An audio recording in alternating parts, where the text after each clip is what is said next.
Hi, jewells68 here for Talk to Me Tuesday on Tuesday, April 21st. I guess you'll notice a couple of things different this week. I am sitting, and I'm sitting in front of this lovely little backdrop here. This is a quilt top that I pieced for Project Linus. This weekend I rearranged my sewing room quite a bit, my project room, and it's still not done. It may never be done, but it's still a work in progress. I did drag the big desk that I used to keep my sewing machine on out onto the curb, and a neighbor came and picked it up. I told him he could have it. That one piece of furniture was so big and bulky, it was making it really difficult for me to see what was possible in this room.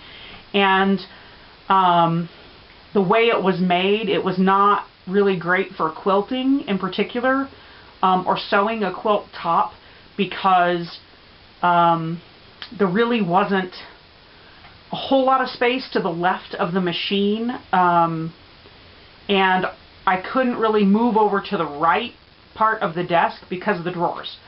So last year, some of you may remember, I bought a sewing table on Craigslist. It was originally had a singer in it.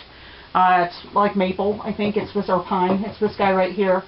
And I have put my machine in, my Kenmore down in the insert. It's not attached or anything. It's a big heavy Kenmore. It's not going anywhere. And the support is sturdy enough. So I put it down in the machine just to kind of try it out. So to test it, I pieced this quilt top. And I had actually had these blue guys right here, the strip sets, were donated to Project Linus from a local quilt shop.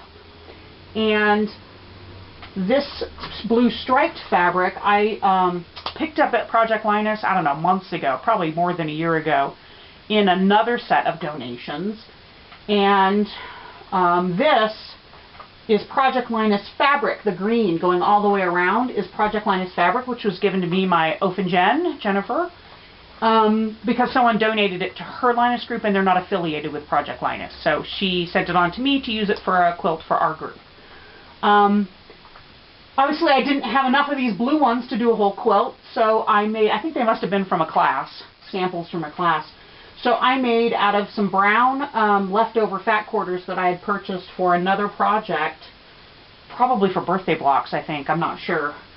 I pieced these strip sets and then cut them into blocks the same size. I think they were about 7.5 inches.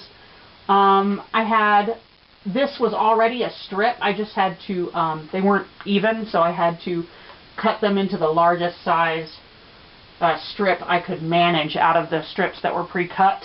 And yeah, so I'm very pleased with how that turned out. I'm going to get up and pause and then show you the whole thing. So there's the whole quilt top right there. And yeah, I really like it. It's about 36 and a half or 36 3/4 by 41 3/4, something like that. So it's a good size for a toddler. It'll be perfect. I haven't decided exactly how I'm going to quilt it yet, but I just wanted to test it out on the machine with the new setup. And we're back. So I will say that this was a piece of cake. I actually really loved the new setup in the sewing table, because it almost, my Kenmore is kind of weird shaped. It's not really flat on top. It sort of kind of goes kind of slightly up and then flat and then back down, almost like the top part of a stop sign, only much more gradual.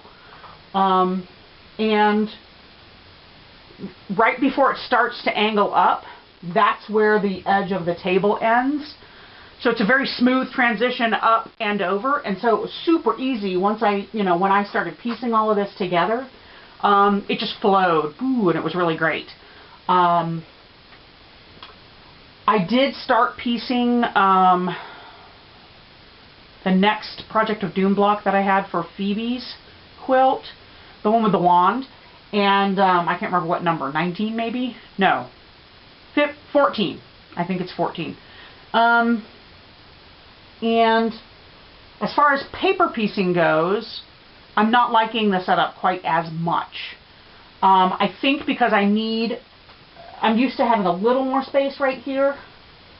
I guess I could move that, but so I added my cutting mat here so that I could use my add-a-quarter ruler and my rotary cutter over here to the left of the machine. I'm feeling a little claustrophobic working on such a small space when doing the paper piecing.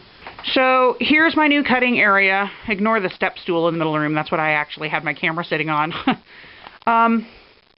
Here's my serger over here on this little roll-around sewing table that my mom used to keep her sewing machine on. In the corner you can see a brand new LED work light that plugs into the wall that I purchased at Costco this past weekend, and I'm going to be hanging probably immediately over in the ceiling area between the ceiling light and the window to put light directly over me where the cutting area is. And then over here, there's that wall. Over here is my Singer 301A, which right now is the only machine I have that I can do free motion quilting on. So that's why I wanted it set up for quilting, so that I could quilt something.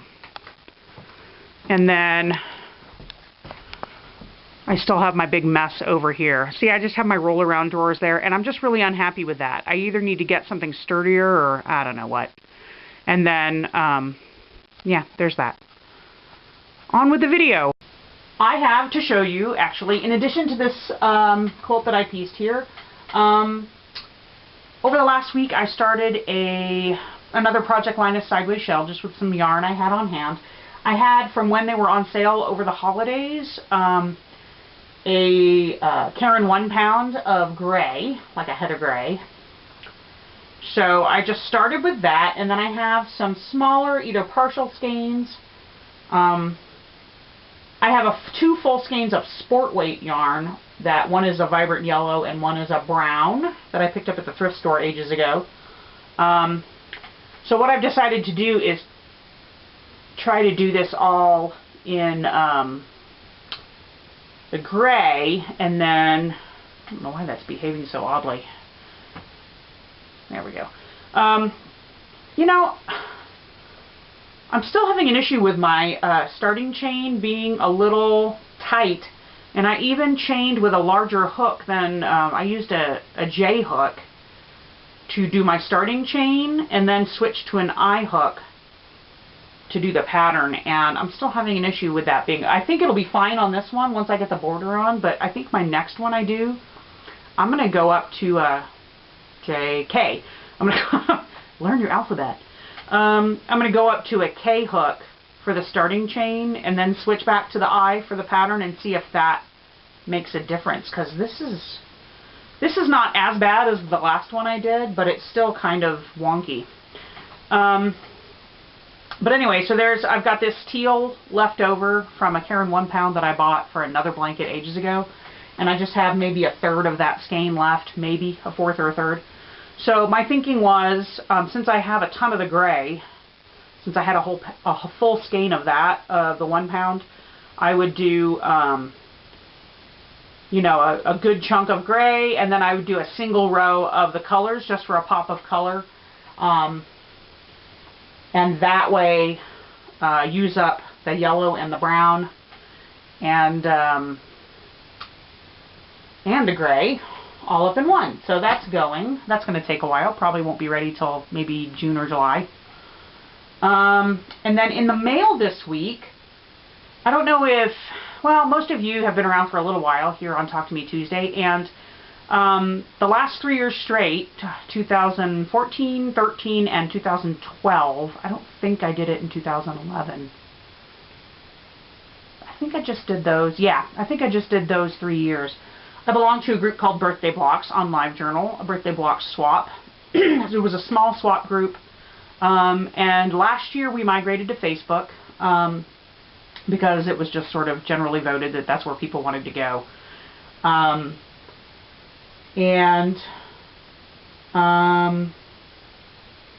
Basically the way it works is each person picks a pattern, and if they want, they can pick a color scheme or a specific, you know, whatever they want, or they can just choose a color scheme and not choose a pattern, but they have to pick a certain size block.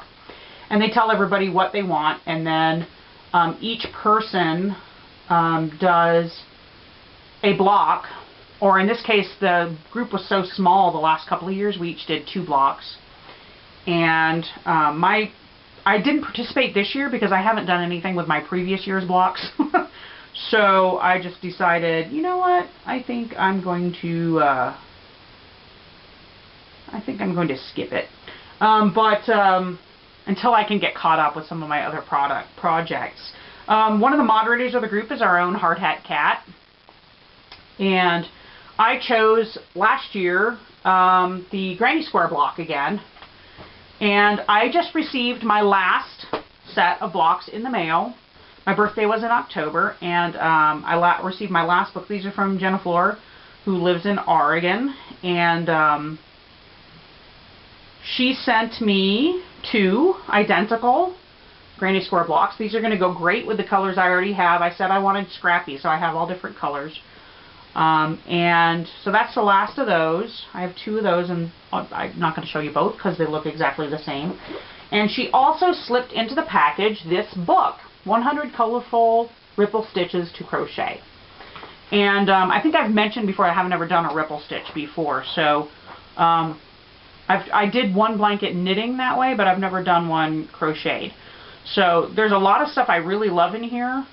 The only problem is the stitch patterns sometimes go on for like 10 to 12 to 14 rows, which is not going to work for me when it comes to like working on a Linus blanket. That's not Zen crochet for me if I have to pay that close of attention. However, there are a couple that, there's probably maybe 4 that only have like a 2-row stitch pattern once you get established. So I'm probably going to give one of those a try after this Linus blanket. We shall see. But it's got some, I loved looking through it last night. It's got some really beautiful patterns in it. And, yeah, I really like it a lot. In fact, one in particular I like is actually me and my Granny Squares. Is based on Granny Squares, except it's a ripple pattern. So, let me see if I can find it. It's right at the beginning. Here we go. It's this one right here. It works really well in that design, though. I like it. So, it's called Rainbow Granny. I will probably not be doing that one because that's like a 5-row pattern. So maybe, who knows. Anyway, I think I babbled long enough. I'm actually 5 minutes past time when I should be getting ready for work. So I will, I will say goodbye for now. I look forward to watching your videos, and I will see you next week. Bye!